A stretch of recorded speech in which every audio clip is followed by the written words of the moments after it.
Voilà, c'est aujourd'hui que Bibi nous emmène avec elle pour découvrir le parcours d'un donneur de sang. Première étape, nous sommes accueillis par Nadine, une des bénévoles de la collecte de Carmaux. Elle nous invite à retrouver Florence, une autre bénévole qui donnera à Bibi le questionnaire de santé. C'est au tour de Jean-Marc de nous recevoir pour contrôler l'identité de Bibi. Il en profite pour lui demander de bien finir sa bouteille d'eau, car avant de donner son sang, il faut bien s'hydrater.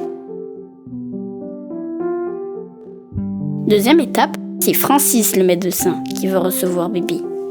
On lui a demandé si on pouvait l'accompagner, mais il nous a répondu que l'entretien était strictement confidentiel. Troisième étape, c'est au tour de Séverine l'infirmière de nous recevoir. C'est elle qui va prélever le sang de Bibi. Elle nous a félicité d'être là et nous a dit qu'elle répondrait à toutes nos questions. La toute première est de savoir si ça fait mal.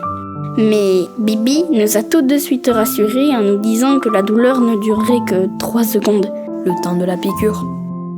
Ensuite, Séverine nous a expliqué qu'une fois le sang collecté, il va se servir pour différents besoins. Soit pour transfuser une personne qui a perdu beaucoup de sang, soit pour aider à la recherche, ou encore pour soigner de grands brûlés. Il sera trié et on séparera les globules rouges, les plaquettes et le plasma. Le don a duré 9 minutes. Nous avons appris beaucoup de choses.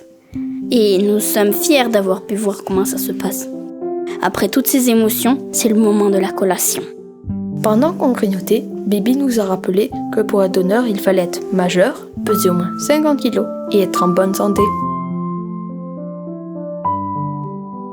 Avant cette journée, on était plein d'interrogations et ça nous faisait un peu peur. Mais aujourd'hui, ce qui est sûr, c'est que quand on sera grand, on donnera notre sang.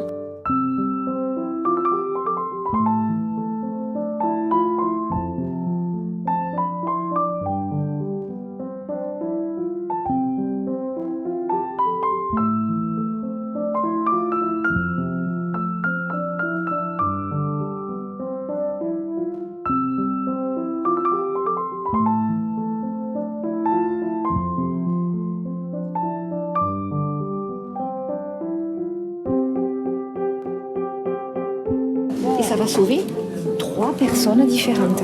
C'est pour ça qu'on dit qu'en 1 heure, on sauve 3.